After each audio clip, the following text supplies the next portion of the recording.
Bonjour, bonsoir, compatriotes haïtiens, haïtiennes, partout où vous êtes sur Lacaille Info. On est le 18 janvier 2021, toujours dans l'actualité internationale. D'après un article publié par Europe 1, cérémonie d'investiture de Joe Biden, il n'y a jamais eu autant de menaces depuis Lincoln. La cérémonie d'investiture du président élu Joe Biden aura lieu mercredi prochain aux États-Unis, malgré un risque sécuritaire élevé. Invité d'Europe 1 dimanche, l'historienne spécialiste des élections Nicole Bacharan estime que jamais depuis l'investiture d'Abraham Lincoln, il n'y a eu autant de menaces sur la cérémonie et le président élu lui-même. Après l'envahissement du Capitole, le siège législatif américain situé à Washington, par des militants pro-Trump début janvier. La cérémonie d'investiture du président démocrate élu Joe Biden mercredi prochain inquiète aux États-Unis. Dans la capitale américaine, 20 000 soldats sont déjà prêts à intervenir en cas d'incendie. Invité d'Europe 1 dimanche, Nicole Bacharan, historienne spécialiste des États-Unis et auteur de l'ouvrage Le Monde selon Trump, estime que jamais depuis l'investiture d'Abraham Lincoln, il n'y a eu autant de menaces sur la cérémonie et le président lui-même. De mémoire d'historienne, je crois qu'on n'a rien vu de tel depuis 1861 avec l'investiture d'Abraham Lincoln à la veille de la guerre de sécession, insiste-t-elle. C'est la dernière fois qu'on a eu une partie du pays qui refusait catégoriquement d'avoir pour président le président élu qui était Lincoln. Cet État avait déjà fait sécession au moment de l'investiture, 4 août, allez les rejoindre. Pour la politologue, des signaux d'une telle défiance se retrouvent dans la situation actuelle. Sur les 74 millions d'Américains qui ont voté pour Donald Trump, rappelle Nicole Bacharan, 60% pensent que l'élection de Joe Biden n'est pas légitime. Et vous en avez qui sont prêts à aller au combat, souligne-t-elle, d'où la transformation de Washington en une forteresse militarisée selon ses propos. Nicole Bacharan indique que la grande crainte des autorités américaines réside dans l'activité des groupes d'extrême droite qui prennent la forme de milices suramées avec des armes automatiques qui ont toujours considéré que Donald Trump était leur homme, leur président à la Maison Blanche et qui sont prêts à beaucoup de choses pour la défendre et le maintenir à son poste. Donald Trump ne les a jamais approuvés directement, mais il a envoyé plein de signes pour que ces groupes d'extrême droite se sentent légitimes à agir, conclut-elle.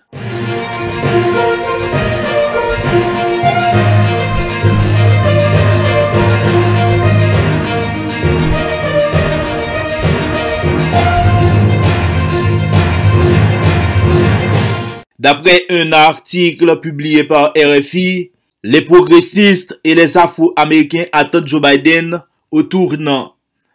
Jour J avant l'investiture de Joe Biden, le nouveau président a promis de vouloir guérir les États-Unis de ces divisions, mais il y aura aussi fort à faire pour maintenir l'unité de sa propre famille politique.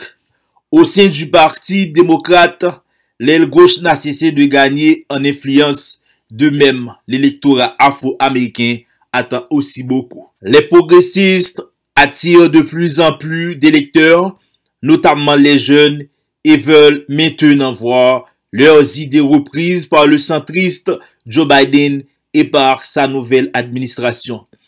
J'ai vu des progressistes mener un travail de terrain incroyable pour faire entrer Joe Biden à la Maison Blanche, fait remarquer Gianni Gauthier, élu au conseil municipal de Philadelphie, une ville à qui Joe Biden doit, entre autres, sa victoire décisive dans l'État de Pennsylvanie. Cela implique que le futur président va devoir nous rendre l'appareil.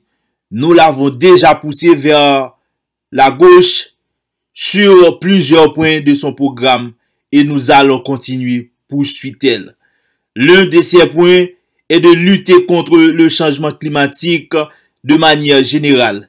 L'administration Biden prend le changement climatique plus au sérieux qu'aucune autre administration avant elle. Durant la campagne, la gauche a même pu convaincre Biden de prendre des positions plus fortes concernant le climat. Et ça, c'est bien. Se félicite Nikhil Saval. Des objectifs populaires.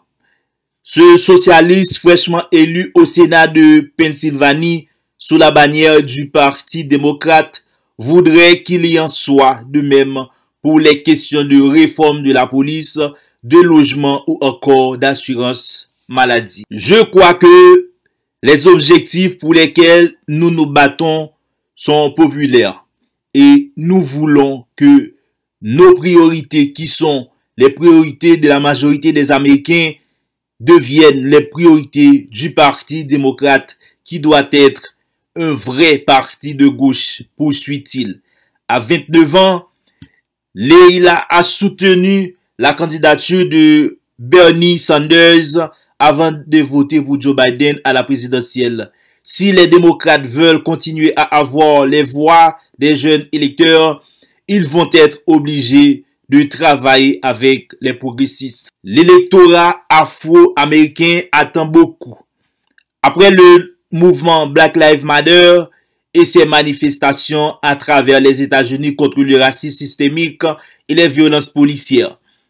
Après aussi la mobilisation massive des Afro-Américains pour offrir la victoire à Joe Biden, la communauté noire attend, elle aussi, le nouveau président au tournant. Dans l'immédiat, nous avons besoin d'une réforme de la police. Je vous donne un exemple. La méthode arrestation et fouille, quand un policier vous soupçonne d'avoir des drogues ou autre chose sur vous, il peut vous arrêter de suite dans la rue, dit Abdul Ali Muhammad, défenseur des droits civiques. Les Noirs sont bien plus touchés par cette méthode que les autres citoyens. Et quand ça arrive, vous encourez un plus gros risque. D'après un article publié par RFI, les progressistes et les Afro-Américains attendent Joe Biden au tournant. Jour J-2, avant l'investiture de Joe Biden, le nouveau président a promis de vouloir guérir les États-Unis de ces divisions, mais il y aura aussi fort à faire pour maintenir l'unité de sa famille politique. Au sein du Parti démocrate, l'aile gauche n'a cessé de gagner en influence. De même, l'électorat afro-américain attend aussi beaucoup. Les progressistes attirent de plus en plus d'électeurs, notamment les jeunes, et veulent maintenant voir leurs idées reprises par le centriste Joe Biden et par sa nouvelle administration. J'ai vu des progressistes mener un travail de terrain incroyable pour faire entrer Joe Biden à la Maison-Blanche, fait remarquer Jamie Gauthier, élu au conseil municipal de Philadelphie, une ville à qui Joe Biden doit, entre autres, sa victoire décisive dans l'État de Pennsylvanie. Cela implique que le futur président va devoir nous rendre l'appareil. Nous l'avons déjà poussé vers le gauche sur plusieurs points de son programme. Et nous allons continuer, poursuit-elle. L'un de ces points est la lutte contre le changement climatique. De manière générale, l'administration Biden prend le changement climatique plus au sérieux qu'aucune autre administration avant elle. Durant la campagne, la gauche a même pu convaincre Biden de prendre des positions plus fortes concernant le climat. Et ça, c'est bien, se félicite Nikhil Saval. Des objectifs populaires. Ce socialiste fraîchement élu au Sénat de Pennsylvanie sous la bannière du Parti démocrate voudrait qu'il en soit de même pour les questions de réforme de la police, de logement ou encore d'assurance maladie. Je crois que les objectifs pour lesquels nous nous battons sont populaires et nous voulons que nos priorités, qui sont les priorités de la majorité des Américains, deviennent les priorités du Parti démocrate, qui doit être un vrai parti de gauche, poursuit-elle. À 29 ans, Leila a soutenu la candidature de Bernie Sanders avant de voter pour Joe Biden à la présidentielle. Si les démocrates veulent continuer à avoir les voix des jeunes électeurs, ils vont être obligés de travailler avec les progressistes. L'électorat afro-américain attend beaucoup.